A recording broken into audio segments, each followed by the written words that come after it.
గౌరవ శాసనసభ్యులుగా శ్రీ కందుకుంట వెంకటప్రసాద్ గారిని వేదికపైకి స్వాగతంగా ఆహ్వానిస్తున్నాం సార్.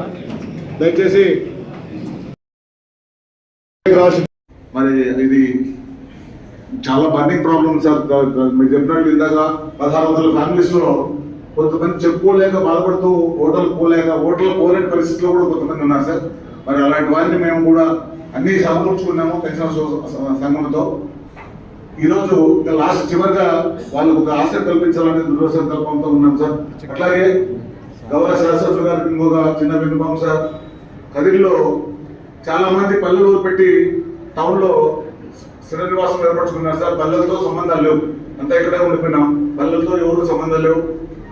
హిందూ శ్మశానం వాటికి లేదు సార్. మీ బిల్లులో దయచేసి హిందూ శ్మశానం వాటికి ఇస్తే అది చాలా సార్. ఈరోజు మేము మా పెన్షన్స్ పోతుంటాం సార్. మేము చూడటానికి జాగా లేక అప్పటికప్పుడు చాలా జాగా లేక వాళ్ళు ఊరికి ఎత్తపోతే ఊరికి మా దగ్గర అంతో ఎంతో డబ్బులు కూడా మేము ఉద్దేశాలు పెట్టుకున్నాము. ఇంకా ముందుకు దాఖలు ఇచ్చేవారు కూడా ఉన్నారు.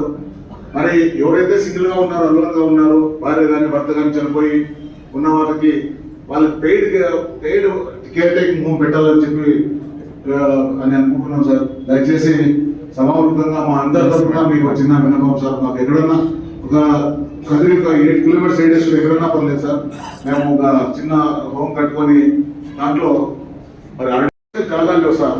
కనీసం హిందూ శ్మశాన వాటిగా మరి మీ తమ వీళ్ళలో అయితే చాలా మంది ఇక్కడ సెటిలర్స్ ఉన్నారు. చాలా పల్లె నుండి సెటిలర్స్ ఉన్నాము. మరి అది కొద్దిగా మీకు మా తెలిసిన అందరి తరఫున మీకు రిక్వెస్ట్ చేస్తున్నాం సార్. ఈ రెండు కూడా మీ బిల్లులో జరగాలని చెప్పి మేము మనస్ఫూర్తిగా కోరుకుంటూ, మరి మీకు అంతా తెలుసు కదిరి గురించి.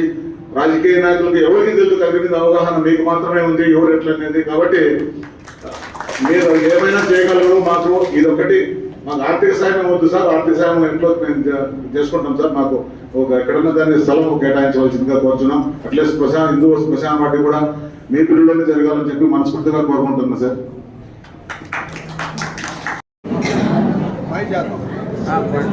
మీరు ఓకే సార్ తీసి